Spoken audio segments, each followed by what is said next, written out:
भाई, बैठ जा भाई, बैठ जा।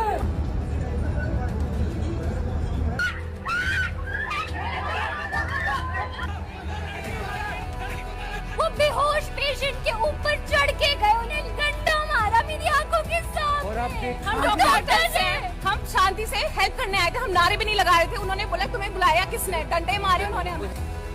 बंदूक से फायर किया गया और इसके शरीर में जो आपको दिख रहे हैं ये बंदूक के छर्रे हैं।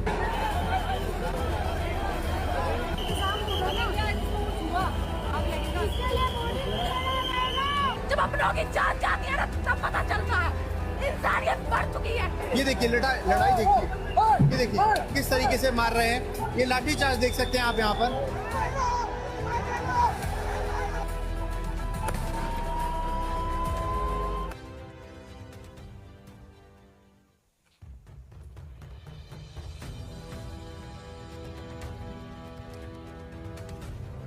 Question is, why is this happening to our students? What exactly have our students done? Thousands and thousands of students, what have they done to have security forces aiming weapons at them, to be beaten up, to be thrashed, to be humiliated? What have they done? What have they done wrong? They are protesting peacefully. They are asking for their demands. They are asking for what this country owes them. They are not doing a crime. They are simply asking that, listen, as students in this country, we deserve an education system that works. We deserve an education system that is fair, and we don't have it. Children have committed suicide. Our students go through unlimited stress. And then at the last minute they are told that the paper has leaked. So there is a legitimate problem. And it is now a very deep problem in this country. So, the thing that is very clear to everybody is that our education system, which was known to be one of the best education systems in the world, is today a rigged system. I don't say this lightly. Thousands of students who are running around outside are not saying this lightly. What is the proof? It's a superficial proof because we don't actually know the exact number. But what we do know is that 152 paper leaks have taken place over the last decade. If you do the math,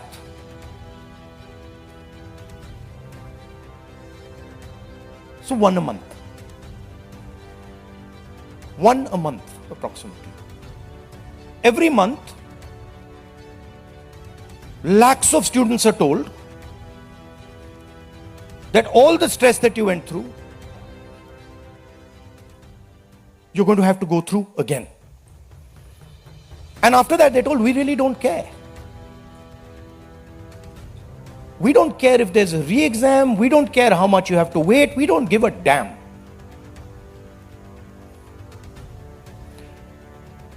$7.5 crore students and their families are affected by this. These are middle class and poor families.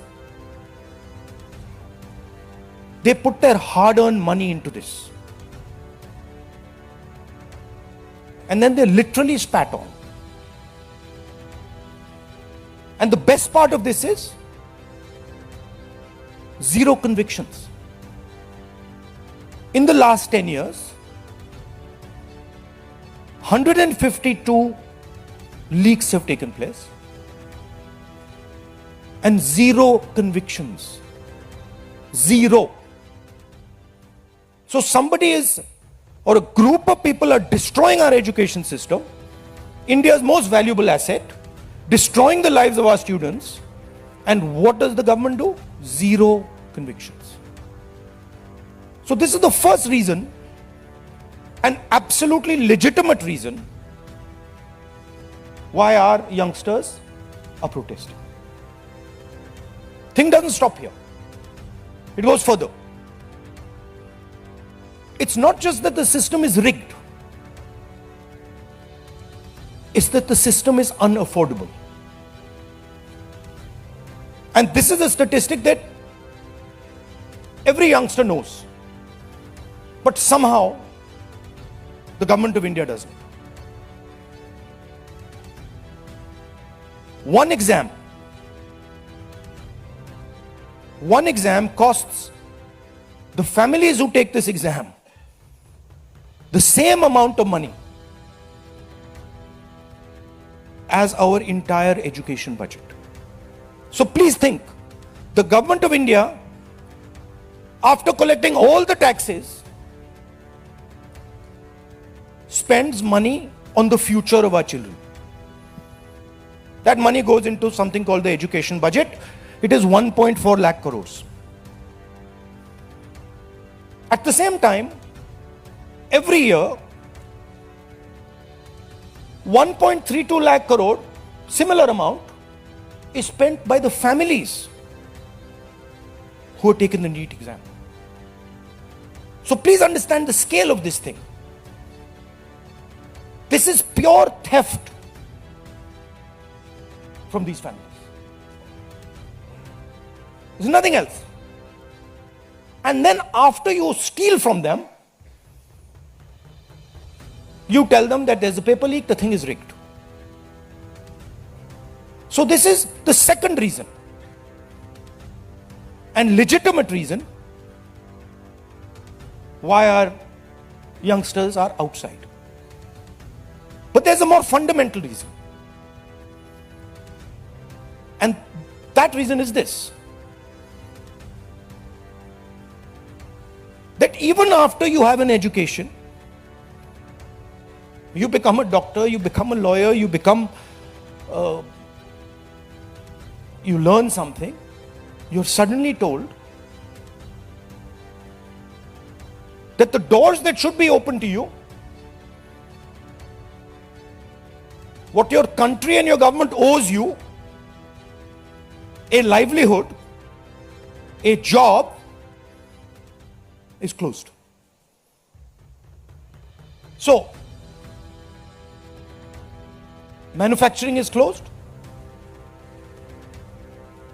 Look around you, you'll see there are only Chinese products. Entrepreneurship is closed. Take a look at who gets the money from the banks. 2 or 3 large companies get all the money from the banks. So a young person who wants to be an entrepreneur cannot. Corporate job, AI is destroying it. The IT sector, public sector has been privatized. So what is the choice? The only choice they have is a sarkari job. So you give them one door, you close all the doors, then you rig that system and make it unbelievably expensive, and then you expect they won't be outside. Which world are you living in? So we are 100% in agreement with what every single student is feeling, what every single student is doing, and there must be some consequences to what has been done some days ago. It is not their fault, and so they have some demands. What are their demands? The first demand, completely legitimate demand, is that Mr.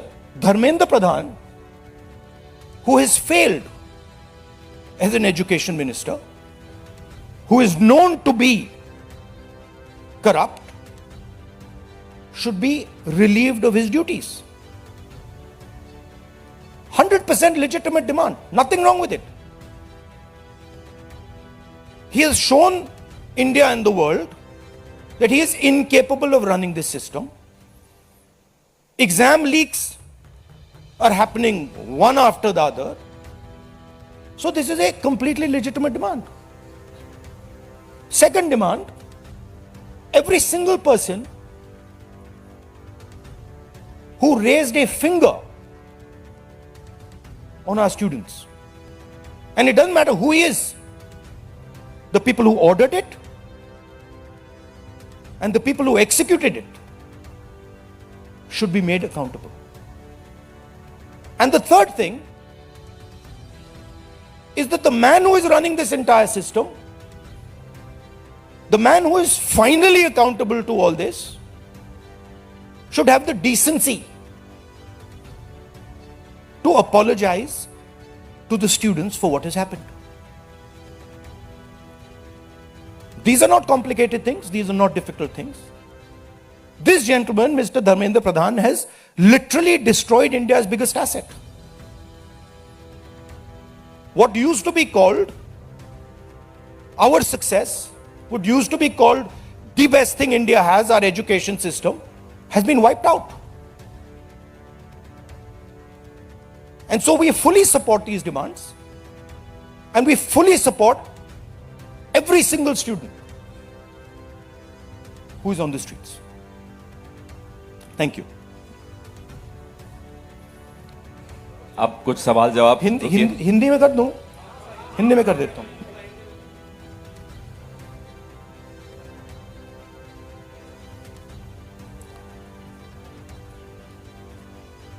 कुछ दिनों से देश के students agitation कर रहे हैं, गुस्से में हैं, पीसफुल प्रोटेस्ट कर रहे हैं. इसके कारण है, पहला कारण, जो हमारा एजुकेशन सिस्टम है, जो पूरी दुनिया में मशहूर हुआ करता था as a great education system, वो अब रिग्ड एजुकेशन सिस्टम है. कितना रिग्ड है वो किसी को नहीं मालूम. सुपरफिशियली दिख रहा है कि 152 पेपर लीक हुए हैं पिछले 10 साल में. सच्चाई नहीं मालूम, क्योंकि ये 300 भी हो सकता है, क्योंकि बहुत सारी बार पेपर लीक हो गया, किसी को पता भी नहीं लगा होगा, वो भी हो सकता है. बट जो हमें मालूम है 152 152 पेपर लीक हुए हैं. स्टूडेंट तैयारी करते हैं, मेहनत करते हैं 8-8 10-10 घंटे 3-4-5 साल के लिए, और फिर लास्ट मिनट उन्हें बताया जाता है, देखिए जिनके पास पैसा है, 40 लाख रुपए जिनके पास हैं, 50 लाख रुपए जिनके पास हैं, वो पेपर खरीद सकते हैं. आपकी ईमानदारी का,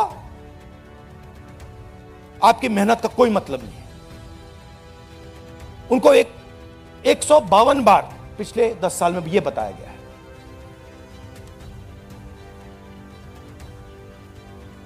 $7.5 करोड़ परिवारों को, स्टूडेंट्स और परिवारों को पेपर लीक ने डैमेज किया है.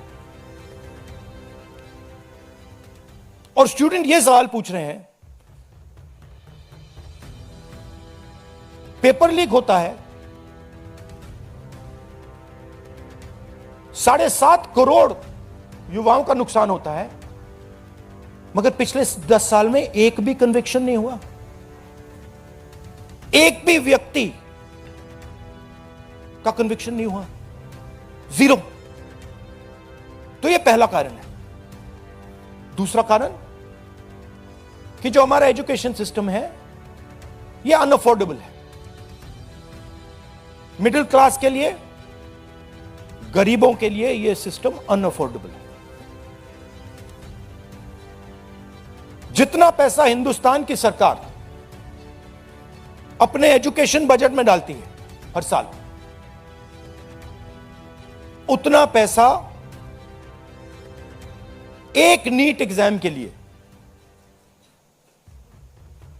एक नीट एग्जाम के लिए जो स्टूडेंट्स एग्जाम लेते हैं और उनके परिवार उतना पैसा देते हैं। आप सोचिए, सरकार पूरे देश से टैक्स लेती है,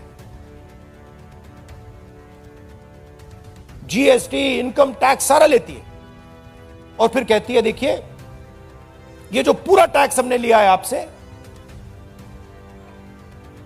इससे हम 1.4 लाख करोड़ रुपए शिक्षा में डालेंगे। और फिर हिंदुस्तान का एजुकेशन सिस्टम कहता है इन परिवारों से कि आपसे हम 1.32 लाख करोड़ रुपए सिर्फ नीट एग्जाम लेने के लिए लेंगे।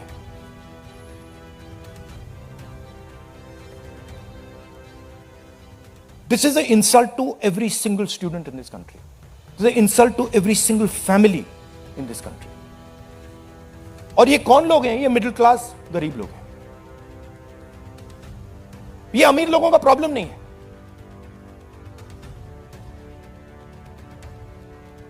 ये कॉर्पोरेट हाउसेस का, अदानी अंबानी का प्रॉब्लम नहीं है। ये मिडिल क्लास और गरीबों का प्रॉब्लम। तो ये है दूसरा कारण। और तीसरा सबसे बड़ा कारण, एजुकेशन के बाद जो होना चाहिए, आप इंजीनियर बन गए, डॉक्टर बन गए, लॉयर बन गए, उसके बाद देश की कमिटमेंट होनी चाहिए कि हम आपको जॉब देंगे, रोजगार देंगे, फ्यूचर देंगे। देश का यही मतलब होता है। देश का मतलब होता है कि हम आपको फ्यूचर देंगे, हम आपको एजुकेशन देंगे, हम आपको हेल्थ केयर देंगे। यह फाउंडेशन होता है देश का। और यह देश कहता है कि नहीं, हम आपसे पैसा चोरी करेंगे, हम एजुकेशन सिस्टम को रिग करेंगे, और फिर उसके बाद सारे के सारे दरवाजे हम बंद कर देंगे। एक ही दरवाजा आपके लिए खुला होगा, सरकारी नौकरी, वो भी रिग्ड है। उसमें भी जिसकी जान पहचान है वो घुसेगा, जिसके पास 40 लाख रुपए है वो घुसेगा।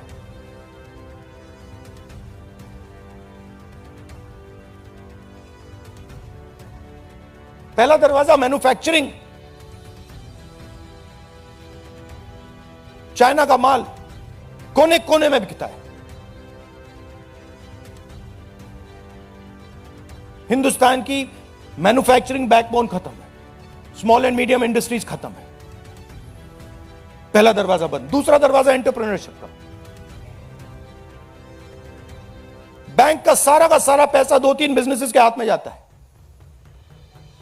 आप में से कोई एंटरप्रेन्योर बनना चाहता है, दरवाजा बंद।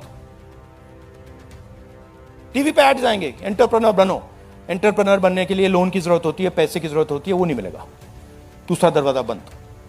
तीसरा दरवाजा कॉर्पोरेट जॉब, आईटी जॉब,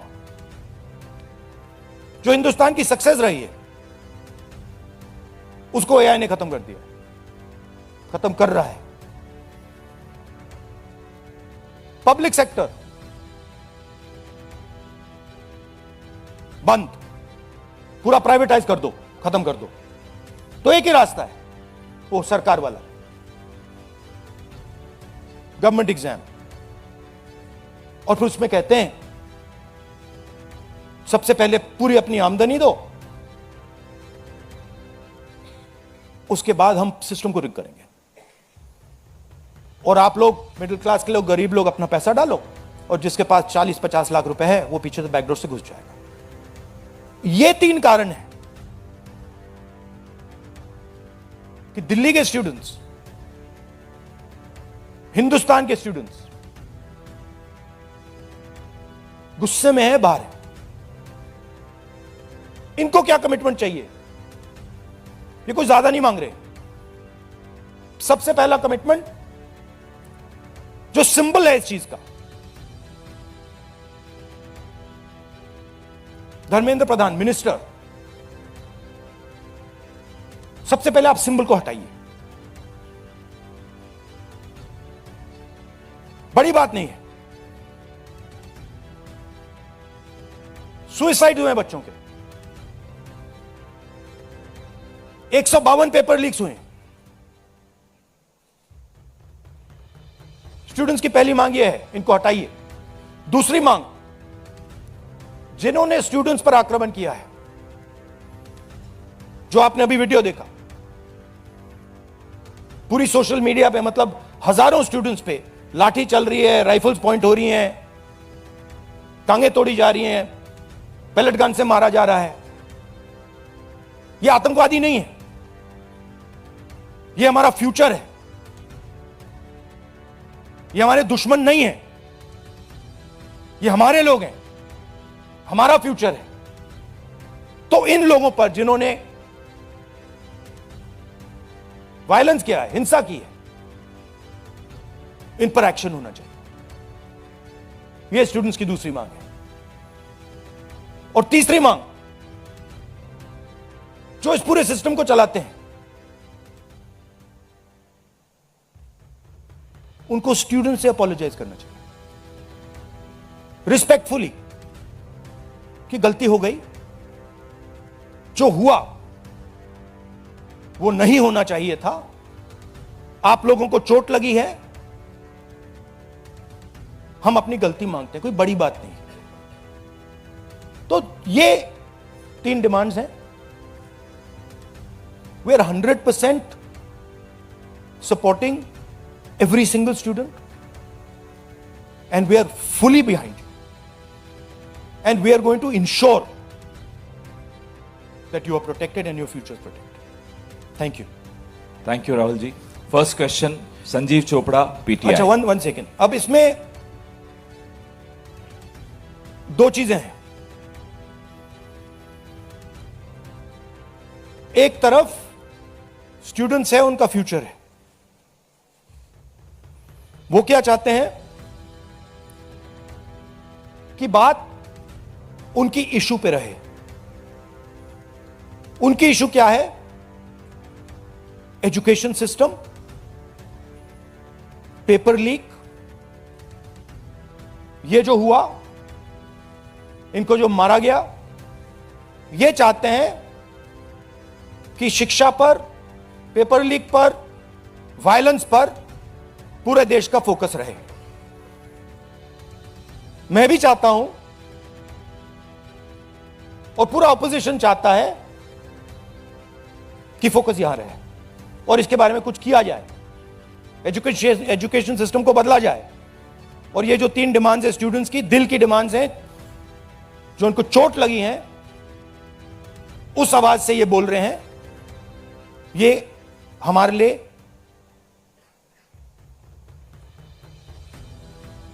बहुत जरूरी चीज है।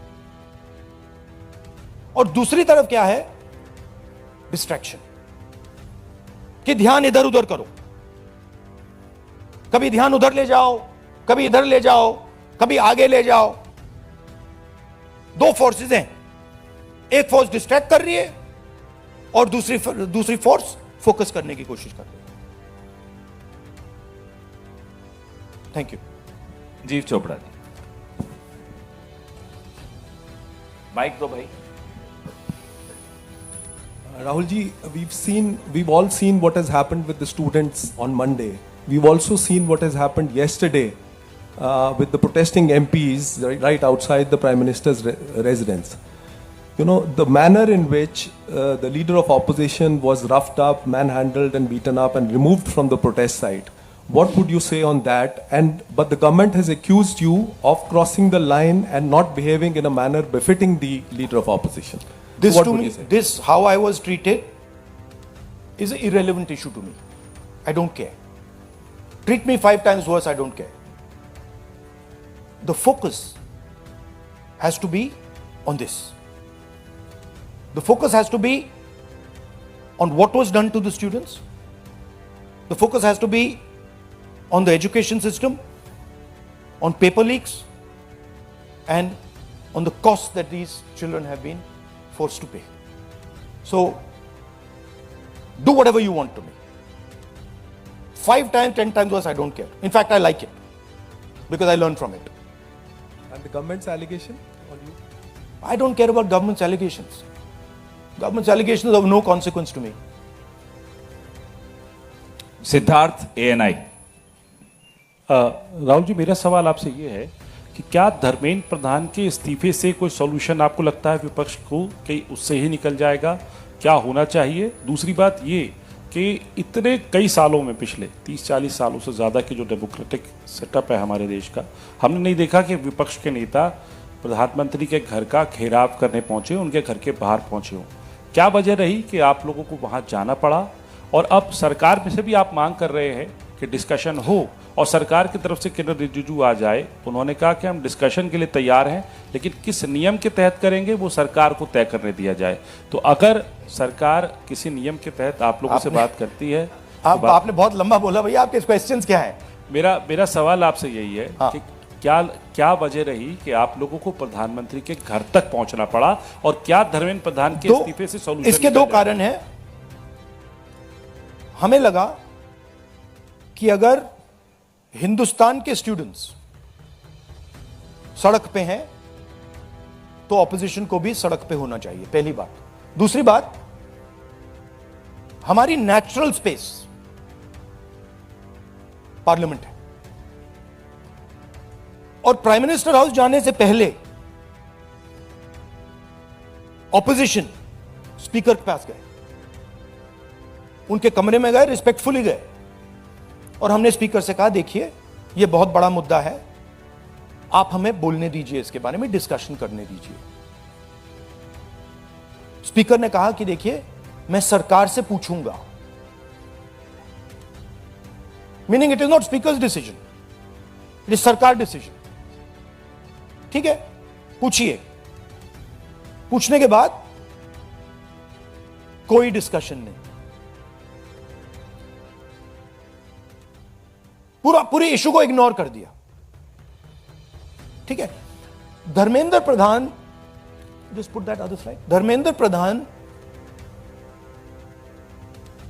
एक सिंबल है। धर्मेंद्र प्रधान is a symbol, and the students have pain about how they have been treated. That symbol has to be removed. Out of respect to the students, that symbol has to be removed, number one. Number two, that symbol has to be removed because he is a completely incompetent, probably collusive person in this drama. We know his background. We know how clean he is. We know the type of person he is. There's a history here. And to send a message to the country that we are listening to the students, we respect their sentiment, this man's got to go. And that is why we went to the Prime Minister House yesterday to support this demand, which is a demand that every single student is making. How the discussion is going to be held, who's going to hold it, it's not only the government's decision. Because two people need to talk. That's going to be decided by the opposition. At least our part of it.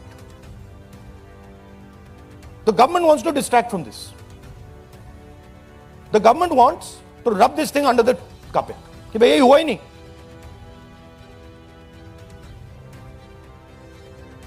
और हम चाहते हैं कि ये central issue है और ये central issue पर रेजोल्यूशन आए. प्रधान जाए, Prime Minister apologizes. Everyone who assaulted students is the first step. Then we want to see changes being made to the testing system. We want to see changes being made to the amount of money people are charging. Thank you. IANS.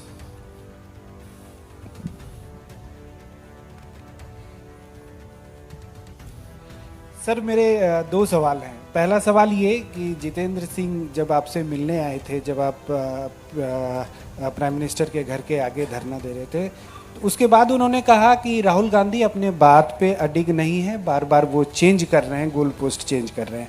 दूसरा सवाल ये है कि आपने कहा कि सभी opposition parties जो हैं वो इस मामले में एक हैं, लेकिन एक अपोजिशन पार्टी है आम आदमी पार्टी, जिसके सांसद संजय सिंह हैं, उन्होंने ये कहा कि राहुल गांधी छात्रों के आंदोलन को डाइवर्ट कर रहे हैं, हाईजैक करने की कोशिश कर रहे हैं. इस पर क्या कहेंगे? देखिए, हम पूरा सपोर्ट कर रहे हैं छात्रों के आंदोलन को, ठीक है? मेरे मुंह से खून निकल रहा था कल। हम पूरा सपोर्ट कर रहे हैं। पहली बात। आपका पहला क्वेश्चन क्या था? Jitendra Singh is irrelevant in this discussion. I mean, he's an irrelevant fellow who doesn't. He can say whatever he wants.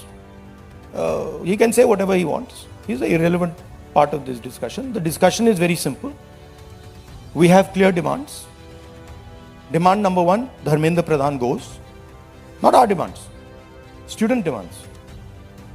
Number 1, Dharmendra Pradhan goes. Number 2, anyone who assaulted the students is punished. Number 3, Prime Minister must apologize to students. Mr. Jitendra Kumar wants to see whatever fantasy he wants to see. He's welcome to see it. I'm not really bothered about it. Archana, PTI Hindi.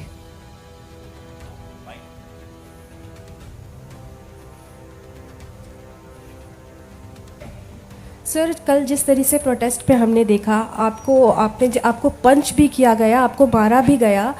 What was your experience? क्या हुआ था exactly? It was fine. I'm used to getting punched and all. It's not a problem. It's not a problem. It was fine.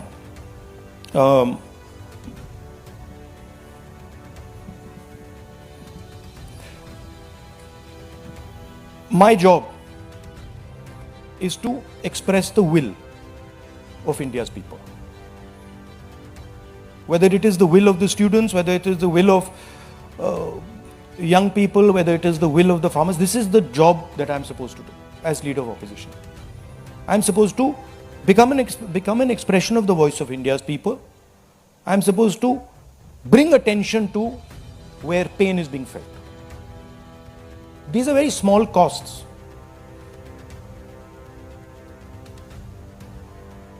These are not big costs. It's a huge honor for me to do this, to be able to stand with the wishes of my people.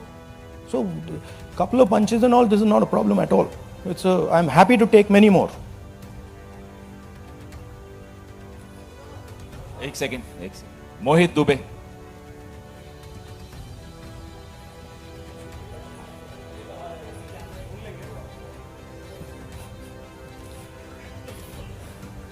Rahul ji, मैं मोहित दुबे हूँ ABP news से।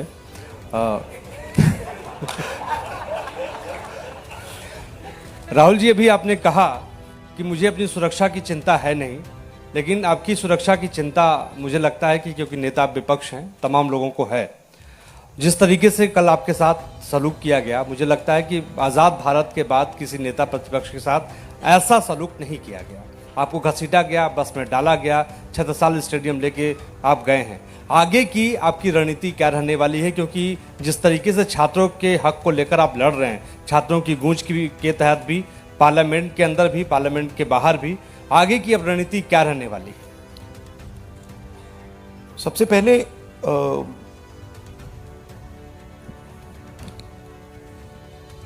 सही है कि police वाले थोड़ा मुझे घसीट के ले गए, बट कान में कह रहे थे कि इस सरकार को हटाइए। Actually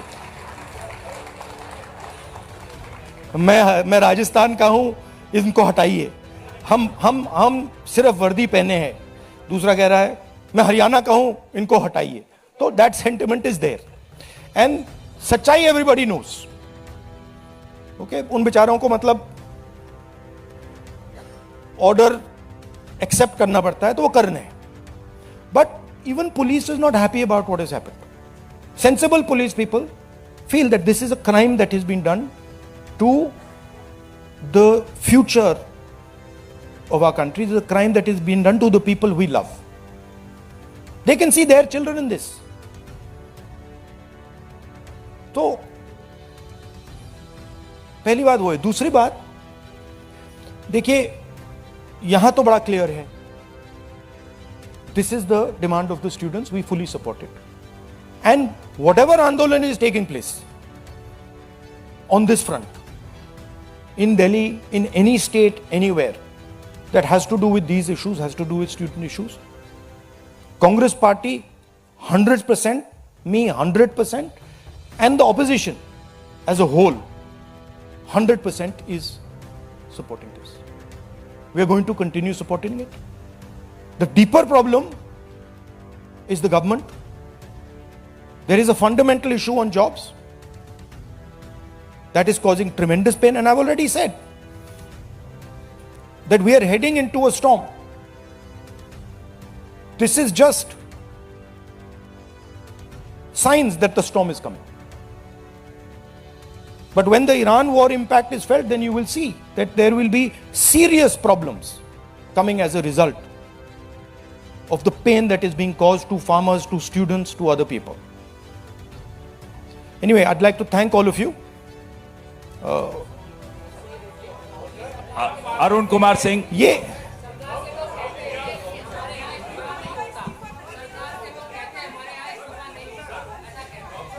last question. एक मिनट सवाल पूछने दीजिए, 1 मिनट।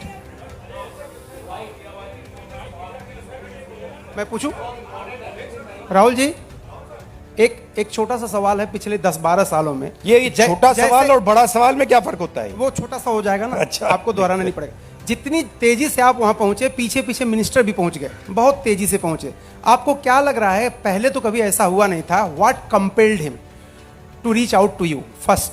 एंड सेकेंड थिंग, ये जो तीनों डिमांड्स हैं, is it totally non negotiable? क्या इससे कम कुछ पर आप तैयार नहीं है और संसद नहीं चलेगी? नहीं, see, this is a decision for the meeting tomorrow morning. There's a meeting of opposition people. It is disrespectful for me to decide for them. What they will decide, we will agree with. But this is non-negotiable for sure. These 3 points, this is not our demand. This is the students' demand, which we are fully backing. This is not negotiable under any circumstances.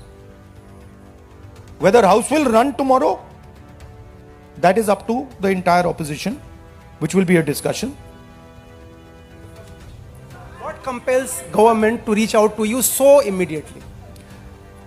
Because in every government, there comes a time when psychologically they collapse.